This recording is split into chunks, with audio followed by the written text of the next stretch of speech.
एक परिवार जिसमें कुल मिलाकर 6 लोग होते हैं और ये सब के सब मई 2025 में छुट्टी मनाने के लिए बाहर जाना चाहते हैं। 20 दिनों की इन्हें छुट्टी मनाकर आना था। इस सब के लिए ये अपने एक पड़ोसी को अपने घर की चाबी देकर जाते हैं। दोस्तों 20 दिन ये बड़े आराम से एंजॉय करते हैं, चारों तरफ घूमते हैं और घूम फिर कर 20 दिन के बाद जब ये अपने घर आते हैं, जो पड़ोसी होता है उससे ये चाबी ले लेते हैं।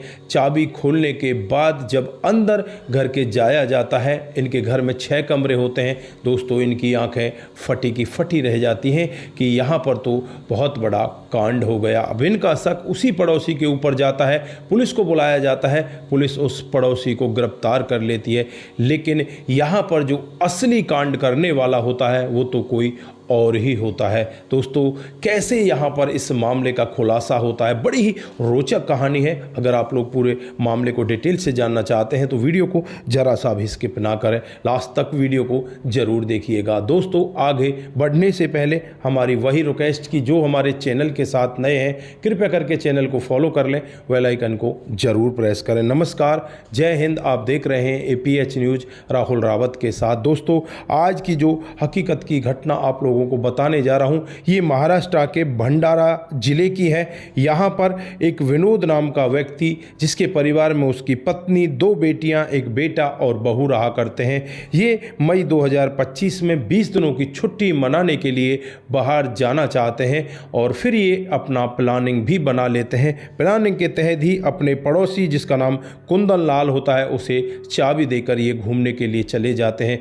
वहां पर अच्छे से घूमते हैं और घूमने के बाद जब 20 दिन पूरे हो जाते हैं तो ये वापस अपने गांव, अपने घर पर लौटते हैं। और जब घर आकर देखते हैं, जो लोहे का मेन गेट है उसे खोलते हैं। उसके बाद जो अंदर का दृश्य होता है, दोस्तों इनके घर में 6 कमरे होते हैं। जब उन कमरों को खोलकर देखा जाता है तो घर के अंदर कपड़े फैले हुए हैं, अलमारी में सामान फैला हुआ है और घर में से ज्वेलरी वगैरह सब कुछ गायब है। ये सब बातें देखकर एकदम से उनके हाथ पैरों के नीचे से ज़मीन खिसक जाती है।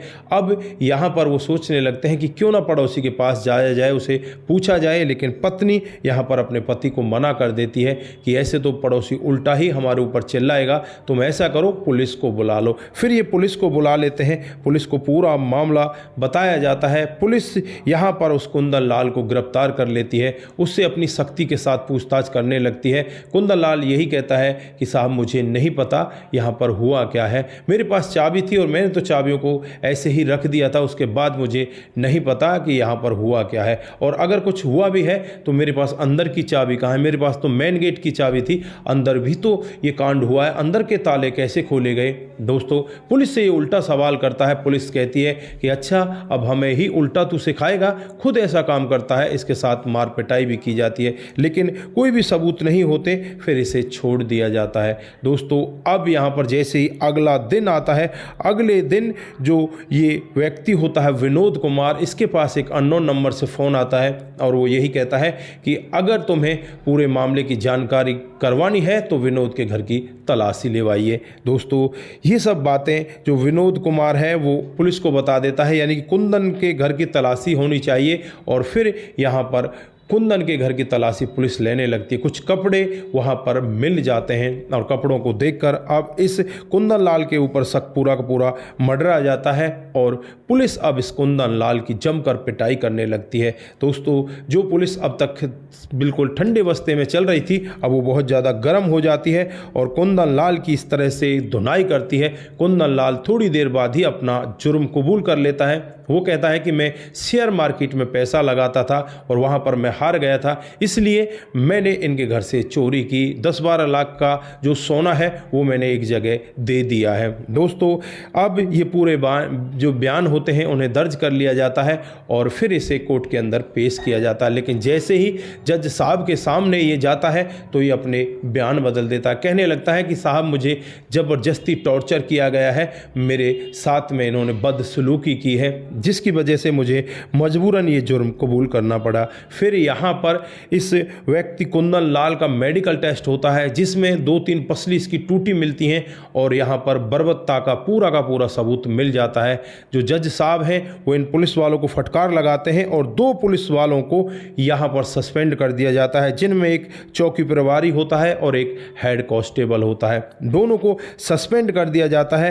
तो यहाँ पर वो दोनों के दोनों अब इस केस में और ज़्यादा गहनता से जुड़ जाते हैं। वो सोचने लगते हैं कि यार ये मामला तो हमें बिल्कुल सही से निकालना ही पड़ेगा, इस मामले में सच में ही कौन दोषी है। फिर इस सब के लिए विनोद के परिवार की कॉल डिटेल निकालते हैं, विनोद की बहू की, विनोद के बेटे की, बेटियों की, सबकी कॉल डिटेल निकालते हैं, लेकिन कहीं से भी कोई ऐसा सुराग उन्हें नहीं मिलता। अब यहाँ पर इनको शक होने लगता है कि कहीं कुंदन लाल के परिवार में तो कोई ऐसा व्यक्ति नहीं है। फिर कुंदन लाल के परिवार की कॉल डिटेल खंगाली जाती है। कुंदन लाल के परिवार में बेटी, पत्नी, 2 बेटे, बहू और यहाँ पर कई सारे लोग होते हैं। इनमें से एक बीच वाली बहू होती है जिसका 3 साल पहले शादी होती है, जिसका नाम माधुरी होता है। दोस्तों अब माधुरी के कॉल डिटेल निकाली जाती है तो पता चलता है माधुरी 3 लड़कों से बातचीत करती है। एक का नाम राजू है, एक का सुभाष है और एक का अशोक है। दोस्तों यहाँ पर अशोक से बातचीत की जाती है, सुभाष से बातचीत की जाती है, राजू से बातचीत की जाती है और इस माधुरी से भी बातचीत की जाती है।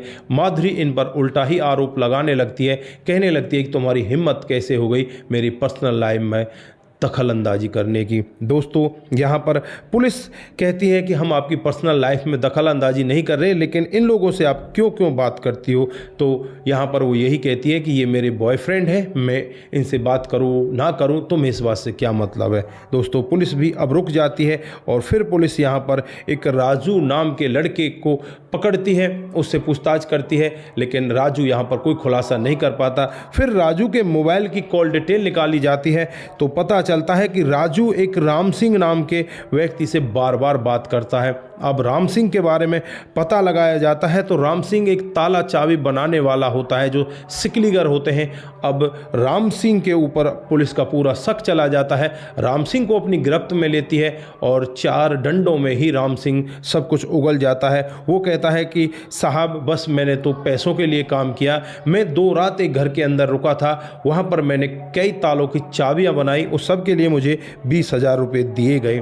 दोस्तों अब यहाँ पर पूरा मामला पलट ही जाता है और फिर राजू और माधुरी को आपस में एक दूसरे के साथ बिठाकर बातचीत की जाती है तो यहाँ पर ये टूटने लगते हैं। और जब कहानी पूरी निकल कर आती है तो एक बहुत ही अलग कहानी यहाँ पर देखने को मिलती है। दोस्तों दरअसल जो माधुरी है उसकी 4 साल पहले जयेश से शादी हो जाती है। शादी होने के बाद वो अपने घर परिवार में तो आ जाती है, लेकिन कभी भी वो जयेश के साथ खुश नहीं रहती। जयेश मुंबई में जॉब किया करता है, इधर जो अशोक है उसके साथ ये प्यार प्रसंग में आ जाती है, उससे बातचीत करने लगती है। धीरे धीरे समय बीतता है और अशोक के बाद सुभाष से भी वो एक आधी बार कॉल करती है, क्योंकि यहाँ पर जो पत्नी है माधुरी वो ये चाहती थी कि अपने पति को इस दुनिया से विदा कर दिया जाए, क्योंकि पति तलाक लेने की भी मना कर रहा था। इधर जो अशोक होता है वो यही कहता है कि जब तक तुम्हारा तलाक नहीं होगा तब तक मैं तुमसे शादी नहीं कर सकता, तुम्हारा पति जिंदा है तो मैं तुमसे शादी कतई भी नहीं कर सकता। दोस्तों उसके बाद यहाँ पर राजू से बातचीत की जाती है और राजू इस काम को करने के लिए 3 लाख रुपए की डिमांड करता है। अब 3 लाख रुपए इनके पास आए तो आए कहाँ से, 3 लाख रुपए ही नहीं होते।